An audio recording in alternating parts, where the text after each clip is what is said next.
Perfect. Is this your phone? Good afternoon. Welcome to the Baseball and Beer Podcast. I'm your host, John May, along with my co-host, J.R. Nicholas. Hello. All right, so what do we got going on here today? We are at the Whole Foods in Newtown Square, a little beer bar, beer and wine section where you buy your takeout wine and beers. And they have a great selection of draft beers, and they have live music on Thursdays. And I happen to be a fan of this band. The Dirt Quinn Band is performing as you can hear. And we are here drinking the Yard's Summer Wheat, Summer Crush, excuse me. Summer Crush is a wheat pale ale. It's a little weedy, it's a little bready. I approve for this hot ass weather we have. This is a really refreshing beverage. And so here we are. This is my crazy idea. I hope you like the beer, John. Cheers. Here we are. And let's start it off with dive right in. And it's been a tough week. It's been a tough series here. So unfortunately, the Phillies. The weather's been hot. The Phillies, not so much. Not so much. So the Phillies just came off getting swept out in Houston. Managed to score one run in the eighth inning today. Woo! Scored a run. We hit the midway point of the season. We're 81 games in, and they have 47 wins. That's the good news. So that puts them on pace for 94. Although, I'm not going to kid myself here. This first half is much easier than the second half. Yeah, you made that point earlier. Yep. Tough second half. I don't see 47 wins in the second half. 42, 43 tops, 89, 90 wins for this team is probably where they're at. I think a lot of us thought this team was a lot better than they were, and look, they got great starting pitching. High expectations for sure. Yeah, I mean, the pitching's there, the starting pitcher's there. Exactly. These three games, the pitching in these three games was outstanding. Awesome. Outstanding. We should have won all three games. Yes, we should. But our offense let us down, and the point that I was texting you about earlier, not to interrupt your thought, the bottom of the lineup stinks, John. The bottom lineup is awful. It's not good. The beginning of the lineup's awful right now. So not good. Yeah, Schwarber's not hitting. Nobody's hitting. It seems Bomb's over 14 or something in this stretch. It just seems to me like going back the last couple of years in the playoffs. Look, this team murders bad pitching. We've seen that against the Mets this past weekend. Yeah. They scored some runs off them. The pitching was awful for the Mets. It wasn't their top guys. The Mets have 14 injuries. They have a couple starters out. You didn't see Senga. No. You didn't see their main guys. It seems this team is getting shut down by good pitching every time they face them. In the playoffs the last 2 years, look, this was a preview of what could be like a World Series preview right there. Yes. And Houston shut them down. The good news is we shut Houston down to an extent. So, there's some positives. They scored enough to win. Yeah, there's positives to take out of that. But this offense just, I don't know what I seen the podcast earlier this week, Jason Stark's podcast, I believe it was, and Dombrowski alluded along the lines of, it doesn't look like we're going to have a trade deadline like we've all been expecting the last 3 years. It's been, the Noah Syndergaards, the Brandon Morrises, and it looks like this year's going to be the same from what I took from Dombrowski. Or last year's Estevez and Austin Hayes. Just nothing moving the needle. Nothing really crazy, nothing wild and dramatic. No, drastic. And from what I heard from him on this podcast, he basically said they're happy where they are. They think they're okay where they are. He says they're going to get Alvarado back from August and September. That's fine, Dave. That's great. Ain't going to help you in October in the playoffs. He's suspended. So he did allude to maybe he's looking for an arm. Looking for an arm and saying we're going to get a relief pitcher are two different things. Yeah. An arm that means to me we're going to get the 3.90 ERA, a guy that can pitch an inning. It's going to look like a deer in the headlights when Topper puts him in there in the eighth inning of a playoff game against the Mets in a 3-2 game. We don't need that, Dave. I'm not saying you have to go out, mortgage the farm, and get a closer, but you better go out and get a damn good reliever. We need a bullet, man. Yeah, not just. We don't need just another, Romano in that bullpen down there. You need a guy on level with like Kakarin. Like I said before, Strom and Romano. Who's been pitching really well lately, I got to say. They're just not doing. He's probably the guy to close out games right now. That bullpen right now, if you want to say they got three in Kakarin, Strom, and Romano, and I keep saying that's about what they got, but Romano and Strom, they're struggling. They're struggling. They are. Kakarin's pitching okay, but they need something. They got to get it on there. They need a bullet for sure. He also pointed out what we've been talking about earlier in this year too. as you know, the arrival of Andrew Painter is going to be coming. Nola should be back in August. You know, he's progressing. He's throwing now. So they're going to have six. They're going to have six bullpen guys. Six starting pitchers. And he alluded to when he was with the Red Sox in 2018, they used starters in the bullpen and did very well. So he's saying now he's going to have 2, maybe 3 starters, like an Abel, a Painter, maybe it could be Luzardo. I don't think it's going to be Ranger now the way he's pitching. Boy, he was good. You know, so they're going to have some arms down in the bullpen out of their starting pitching. So that leads me to believe they're not really going to go all in for a close or anything. They're going to add. They might add just someone from the Colorado Rockies that can eat an inning here and there. Nothing that's going to excite us. And what he's thinking, if he thinks he's okay with an outfield of that, I'm not on board with this. Yeah, with Marsh, Rojas in center field, and Otto Kemp and Kepler in left, he's gravely mistaken. He needs to go out and get a player. He may have had that player last year in Austin Hayes. Hayes was hurt when he came here. Unfortunately, the Phillies didn't re-sign him, and he's going over to Cincinnati this year and become a pretty good player. So, you know, that's the type of move he might have to make again. Get a player like that. Look, they need to get something in this lineup at the bottom. They need some kind of production that they're just not getting. No. And the bottom of the lineup's pretty rough, especially in last night's loss, where it was Buddy Kennedy. Yes. After Kemp gets hit on the elbow guard and gets on base, that's great. But that was it after that, because it was Buddy Kennedy and Rojas at the bottom. And their baseball IQ at this point. I mean, Rojas came up with a man on first base with Hader pitching the other night, and the fact that we had nobody better on that bench, or Topper didn't trust to put up a Stott, Kepler, or Marsh in that situation. I know Marsh struggles with lefties, but he's starting to hit a little bit. Stott has hit lefties in the past, and Kepler's played against lefties when he was in Minnesota. The platoon thing started here in Philadelphia with Topper. So the fact that he put Rojas up there, didn't work out. The platoon situation. No, it's not working. It's not working at all. It's not working at all. And the fact that he had to have Rojas batting against, Hader there in that situation with 2 outs in the 9th inning, that's an indictment on Dave Dombrowski of not having a better bench for Topper. Sure. But the baseball IQ of Rojas, after basically, I believe he hit Kennedy, who swung at the pitch, so he didn't get on base. It was actually a strike when he got hit. Then he hit Sosa to put him on, and then he has 2 balls, no strikes on Rojas. Make the guy throw a strike. You know what I mean? Like, get on base. And Trey Turner on deck. You know what I mean? Your leadoff hitter, you got to do whatever you can do to get on base at that point, Rojas. But no, he comes up and he hacks at a pitch, which was basically ball 3. It was high, and at that point, I was texting her. We were talking about that. I texted that during the game today about some of the bad swings and takes. Like they're taking good pitches that they should be hitting. And every team goes through this fun, and they swing at shit pitches that they should be swinging at. And that seems to be the case. Even before, even during some of the wins, like they're not swinging at. But they should be swinging at taking a lot of pitches early in the count. There's 2 things I see, in my opinion, what this team needs to do. Number 1, Topper wanted them to be more selective this year, try to get on base. It's not working. You know what I mean? It's just not.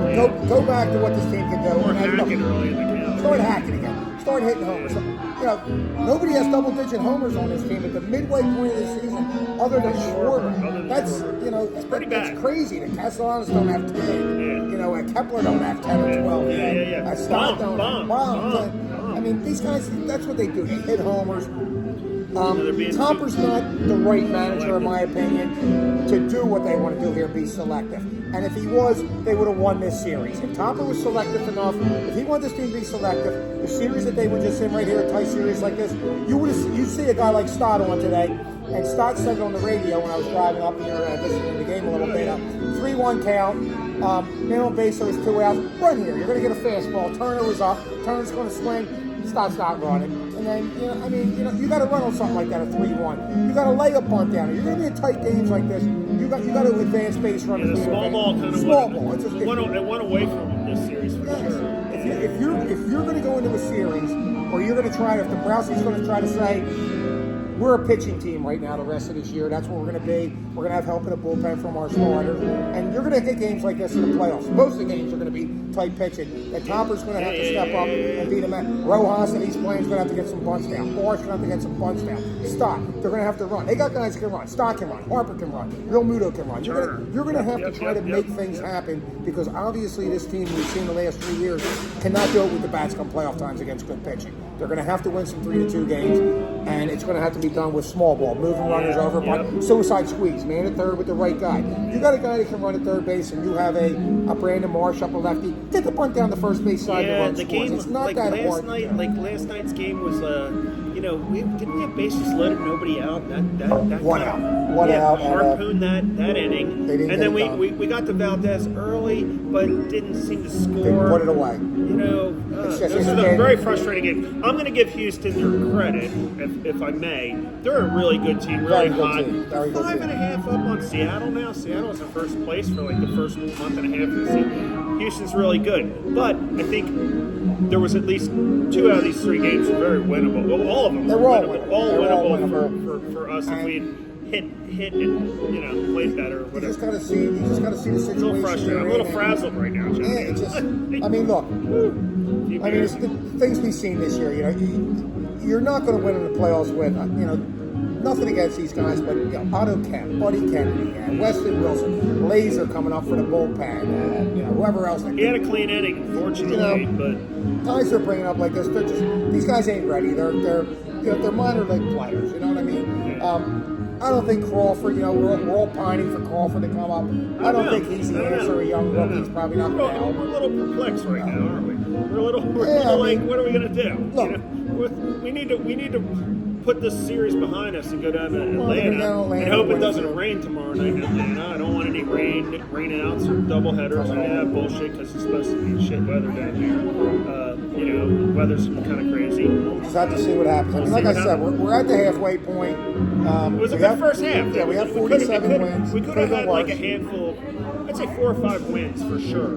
Games that we let away, if not more. Before I said 47 wins, I could probably say they should have 53 to 55 wins somewhere in there. Yeah. Some of the games they've lost, and the reason they lost them has just been, it's an some indictment on bullpen, Nebraska some bench and stuff. Managing and the hitting. Yeah, the managing. I don't want to blame injuries. Look, I don't want to blame Nola's injury. No. I don't want to blame. Everybody deals with injuries. Everybody's going to have. Does it hurt losing Alvarado? Absolutely. Yes, That's it a does. setback. That was a big blow. I gotta say, that was a problem. That's a big blow.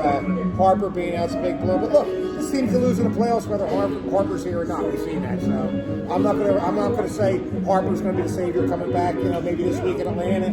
Will he help? Absolutely. He's a great player. But we've seen Bryce in his offense shut down, and they want him to be healthy. They don't want to bring him back too soon, right? We don't want him back too soon. We want his wrist to be fine. He's hitting today. He took like 75 swings. Yes, starting to swing. Noel was pitching. And Alvarado will be back for August and a little bit in middle of August maybe and all of September. So that will help down the stretch. It will obviously not help in the playoffs.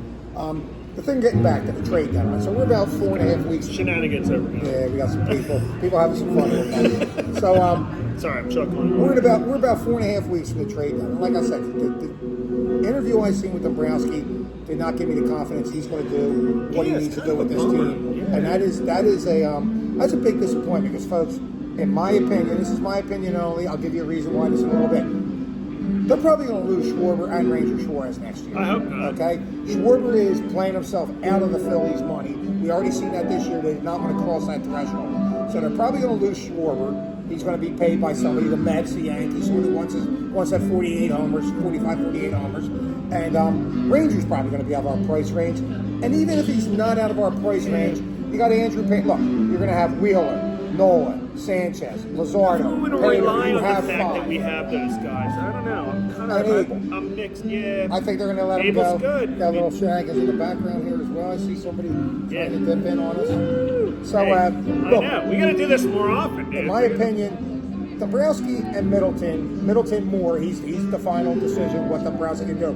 You have to go all in. You're going to lose Schwarber and Suarez. I'm pretty confident they're going to lose. Yeah, I think trade deadline's more imminent and this important year. than This team's getting old, and look, more than the past couple. And there's a good chance you're going to lose JT. All right, JT's not the hitter. I don't think we do. I think we sign him year to year with an option. We keep JT because Marchand hasn't shown us a whole lot. No, he hasn't. You know, it's kind of like to our point about the bottom of the order and stuff. Here's the problem with that. Everyone likes to think JT's getting up there a little bit. He's still a great defensive catcher. Okay? Still great. Yep. His bat's not the same as it was. So there's going to be a team willing to pay him probably 3 years at good money that just needs a defensive catcher. But I think he's already said he wants to stay. He will not. But maybe that's fluff. These guys all want to stay. There's no such thing. People always say, hometown discount. There's no such thing. These guys playing in professional sports, okay, this is a business and a game to them. More business. If the Phillies offer JT 1 year and, hey, here's $10 million, come back, and the Yankees come in and say, hey, here's 3 years, $45 million, I think JT's playing for the Yankees next year. So, I mean, there's a chance we lose him as well. So, for Dombrowski and Middleton not to go all in this year with the pitching they have, and them three guys that still here, Schwarber, Ranger, and JT, I can't fathom why they wouldn't. I understand you're going to pay a little bit more money, Middleton. You know where you're going to make that money back? During the playoffs with a sold-out crowd. You know when you're not going to make your money? Next year and the following year, when the Phillies are winning 87, 88 games, maybe not making the playoffs. Schwarber's gone, Suarez is gone, and these guys like Payne or Crawford coming up, they're not quite panning out yet, and your stadium's not sold out no more. You know what I mean? We pay a lot of money, us fans here, for this, okay? To go to games. My guy, more money than parking, tickets, beer, Don't food. get me started in the parking. A family of four, a husband and wife can't bring their 2 kids to a Phillies game now for less than $200. And you tell me you can't go above that threshold a little bit? Take a little bit, smoke one less Cuban cigar, John, you know what I mean? And let's get some players in here. Let's get a goddamn reliever. Let's get a goddamn closer in here that can actually close the game out, where every person in the tri-state area is not sitting on pins and needles watching Romano, Stromberg, and Karen trying. These guys are 7th and 8th inning relievers, not closers, John. Get a goddamn closer in here and go out and get a left fielder that has a little bit of pop in his bat, average, whatever, something better than Preferably a right-handed bat. And let's try to win this goddamn thing this year before you lose half your team next year, okay? And try to transition to younger players. All right? I mean, some frustration coming out here at Whole Foods. Very frustrated. And mostly frustrated from that interview I heard, because that really puts me in a point that I think it's got you all sauced up, doesn't it? I think it's going to be the 3rd year in a row where we're going to, leading up to this, we're going to be expecting something, and we're not going to get it, and they're going to come out and tell us, hey, we have 60 wins, we're heading towards the playoffs again, and he's right. Nebraska and Middleton are right. You're probably going to make the playoffs, and you might even win a division with 90 wins, because the Mets seem like they're spiraling down the toilet.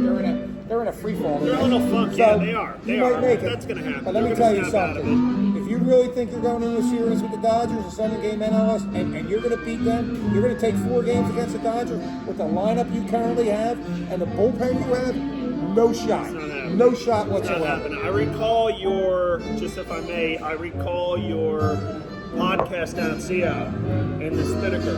Okay. And you were talking move the needle, They have not done it for me yet. Austin Hayes, you were like, And you know what? You were right. You were right to say that. You were like, hey, this didn't do it for me. We need someone that's really going to make an impact, a positive impact on this bullpen, and possibly an